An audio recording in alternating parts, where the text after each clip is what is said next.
ચેતરભાઈ જેલમાં છે ને મને અહીંયા હજારો ચેતરભાઈ દેખાઈ રહ્યા છે. જય આદિવાસી! ભારત માતા કી! ઇન્કલાબ! મિત્રો આજે હું જ્યારે જ્યારે ડેડિયાપાડા, નર્મદા અને આદિવાસીની ધરતી ઉપર આવું છું ત્યારે મને ભારતના એ મૂળ આદિવાસીઓ નજરે પડે છે જેણે આ ધરતીને બચાવી છે. સાહેબ, જળ જંગલ જમલને તમે બચાવી છે. સાહેબ, આજે મને ગર્વ થાય છે કે એક આદિવાસીનો દીકરો જેલમાં છે, એને બચાવવા માટે, એના સમર્થન માટે આ 1.5 લાખ સિગ્નેચર પેલા ઝાટકે તમે કરી. આ નરેન્દ્ર મોદીની તાકાત નથી કે કરી હવે. નરેન્દ્રભાઈ મોદીની તાકાત નથી કે આટલા સમયમાં 1.5 લાખ સિગ્નેચર એના સમર્થનમાં કરી શકે. મિત્રો, એ તમારી તાકાત છે, મૂળ આદિવાસીઓની તાકાત છે.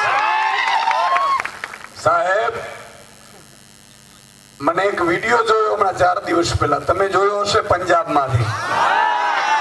જોયો કે નથી જોયો? જોયો કે નથી જોયો? મને હમણાં અમે અહીંયા બધા ભેગા હતા, નિરંજનભાઈ કહેતા હતા કે ઈ વિડિયો પછી તો આદિવાસી સમાજ અંબાજીથી ઉમરગામ સુધી નક્કી કરી લીધું કે ચેતરભાઈ વસાવાને જેલમાં અહીંના માત્ર ભાજપના નહીં, ઉપર સુધીના લોકોએ જેલમાં નખાવડાવ્યો છે. અને એક પ્રધાનમંત્રી પંજાબની ધરતી ઉપરથી, સાહેબ, 22 રાજ્યોમાં જેની સરકાર છે, હજારો ધારાસભ્યો છે, સાંસદો છે, ઈ આપણા નાયક ચેતર વસાવાનું નામ લેવું પડે ને ધ્રુજારી બતાવે. એમને એમ નથી સાહેબ, ચેતર વસાવા એમને એમ પેદા નથી થતા. એના માટે જેલ હોય કે એના માટે મોટી આફતો હોય, એનાથી રસ્તા કાઢતા હોય ને એનું નામ ચેતર વસાવા. સાહેબ, આજે તમને એ ખબર પડી ગઈ કે નહીં કે આ જેલમાં નખાવાનું કાળુતરું કોણે રચ્યું તું? ખબર પડી ગઈ? પડી ગઈ? મિત્રો, આજે એક ન્યૂઝપેપરના સમાચાર આવ્યા છે. ભાજપ પણ એવું કે છે વારંવાર કે સુદાનભાઈ, તમે ને ચેતરભાઈ ને આ બધા લોકો તમે એમ કહો છો કોર્ટે સજા આપી છે, ભાજપે નથી આપી, કોર્ટે સજા આપી છે. મિત્રો, મારી પાસે એક આજનો જ સમાચાર છે. આ ભાજપ વાળાની એક-એકની પોલ ખોલી નાખતા સમાચાર છે. એ તમારી સમક્ષ હું વાંચવા માંગીશ. આ બરોબર મીડિયા વાળાને પણ કહું છું કે લેજો. બીજી વાર ભાજપ વાળાની ઓકાત ન હોવી જોઈએ કે ચેતર વસાવાને જેલમાં નાખવાની હિંમત કરે. સાહેબ, એક સમાચાર છે કે ગુજરાતની કોર્ટમાં 16 લાખ કેસ પેન્ડિંગ છે. 16 લાખ. કેટલા? કેટલા? હવે તમને બીજું એમાંથી સંદર્ભના સમાચાર વાંચું કે એમાંથી 30 વર્ષથી વધુ હોય એવા 19 છે અને 10 વર્ષથી વધુ હોય એવા 25,287 છે અને 5 વર્ષથી વધુ હોય એવા 70,000 છે. તમે વિચાર કરો મિત્રો કે 1 લાખ કેસ એવા છે જે 5 થી 10 વર્ષથી વધુના છે, જ્યારે ચેતરભાઈ વસાવાનો તો હમણાં જ કેસ થયો તો ભાઈ. પડી ખબર? ચેતરભાઈ વસાવાને તમે 3 વર્ષમાં સજા કરાવી શકો તો આ 16 લાખ કેસ પેન્ડિંગ છે, એને કેમ સજા ન થઈ? એનો મતલબ ઈ થયો મિત્રો કે ભાજપે ચેતરભાઈ વસાવાને ખતમ કરવાનું ષડયંત્ર કર્યું. ચેતરભાઈ વસાવાનો ગુનો શું હતો? ચેતરભાઈ વસાવા તમારું અવાજ બનતા હતા અને ભાજપ તરફથી જે આપતો આવતી હતી ને એ એકલા મોરે મોરો દેતા હતા ને એટલા માટે ખતમ કરવાની. મિત્રો, આ વન કર્મચારી છે જે હમણાં શંકુતલાબેન છૂટીને આવ્યા, એમના આંખમાં આંસુ આવી ગયા. આ આંસુનો બદલો લેવાનો છે કે નથી લેવાનો? મિત્રો હમણાં સંકુતલાબેન રડતા હતા, વર્ષાબેને કહેતા હતા કે અમે એકલા છીએ. હમણાં મનોજભાઈએ પણ વાત કરી, રાધિકાબેને પણ કરી. પણ મિત્રો હું કહેવા એ માંગુ છું કે આ લોકો ભાજપ વાળા વનકર્મીઓના માધ્યમથી ચેતરભાઈ ઉપર કેસ કરાવડાયો, બરોબર કે નહીં? હવે આદિવાસી ખેડૂત એના રાત્રે 2 વાગે એના ખેતરમાં વનકર્મીઓ ઉભો પાક લણી નાખે તો પેલી જવાબદારી તો મનસુખ દાદાની આવતી હતી સાંસદ તરીકે. સાચું કે નહીં? મનસુખ દાદાની જવાબદારી આવતી હતી કે એમણે વન કર્મચારીઓને કહેવું જોઈતું હતું કે આ તમે ખોટું કરો છો, આ મારા આદિવાસી સમાજ છે, મને 30 વર્ષથી સાંસદ બનાવે છે. પણ ઈ બોલ્યા? મનસુખ દાદા, આદિવાસી સમાજ ભોળો છે, તમને એકવાર મત આપી દેશે, પણ બીજી વખત આદિવાસી સમાજ સાથે કોઈ પણ નેતા ઉભો નહીં રહે તો આદિવાસી સમાજ બિરસા મુંડાજીનો વંશજ છે. એમની જવાબદારી હતી સાંસદ તરીકે, પણ એમણે ન નિભાવી.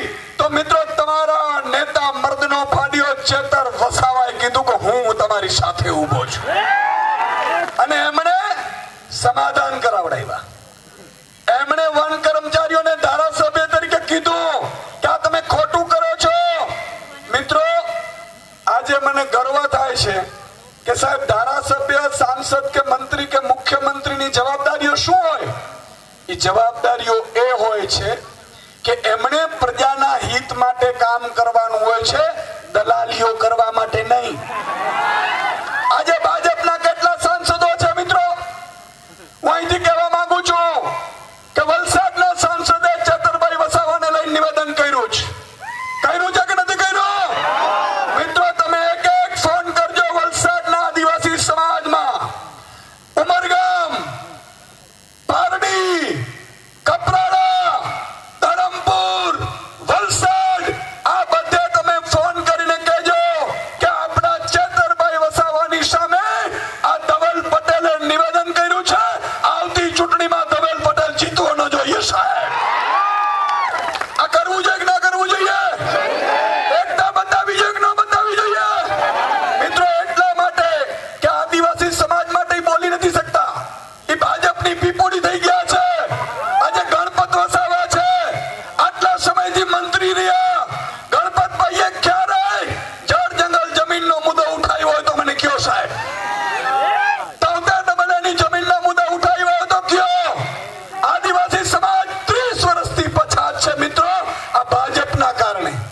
અને ભાજપ તો આપણે વનવાસી કરવા નીકળ્યું હતું, બરોબર કે નહીં? ભાજપ એવું કહેતું હતું આ તો વનવાસી છે. અરે વનવાસી નથી ભાજપ પડાવો, તમારો જન્મ નતો થયો ને ત્યાંના મૂળ આદિવાસીઓ અમે છીએ. અમે આ ધરતીના માલિક છીએ, જળ જંગલ જમીનના મુદ્દા અમે ઉઠાવીએ છીએ. તો મિત્રો આજે આ એક મેસેજ આપવો જોઈએ. આજે આ 1.5 લાખ સિગ્નેચર સાથે આપણે જશું કલેક્ટર ઓફિસે, પણ કલેક્ટરની તાકાત નથી, ઈ ઉપર નહીં કહી શકે. એટલા માટે જ આપણે રાષ્ટ્રપતિશ્રીને લખ્યા છે આ પત્ર. અને આવેદનમાં બહુ ક્લિયર સાથે લખ્યું છે. આવેદન હું વાંચતો તો મિત્રો, આ આવેદનમાં આપણે એમનો જવાબ પણ લેશું. આજે 1.5 લાખ સિગ્નેચર અહીંયા થઈ છે. 27 તારીખે રાધિકાબેનની ટીમ છોટા ઉદેપુરમાં પણ આવું સંમેલન કરવાના છે. ભાજપ વાળા એક દિવસ ચેતર વસાવાને જેલમાં રખાવશે. 1 લાખ આદિવાસી ઉભા થઈને ભાજપની સામે પડશે. અને આ એકતા રાખવી પડશે મિત્રો. આપણે એકતા રાખવી પડશે.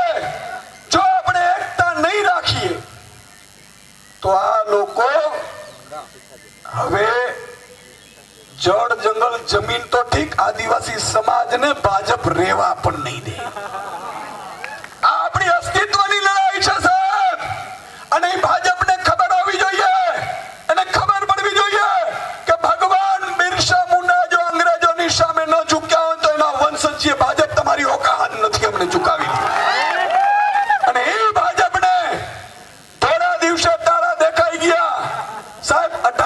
વર્ષના એક દીકરાને આ ભાજપે જેલમાં નખાવડાવ્યું અને હું આજે કહીને જાઉં છું, મેં ડેડિયાપાડામાં પણ કીધું હતું કે ભગવાન કૃષ્ણ જેલમાં જન્મ્યો હતો અને ચેતર વસાવા થોડીક ઉંમર થઈ જશે પછી એ 18 દિવસનો યુવાન ભાજપનો કાળ બનીને સાહેબ જન્મ્યો છે. યાદ રાખો, એને તમે જેલમાં નખાવ્યા.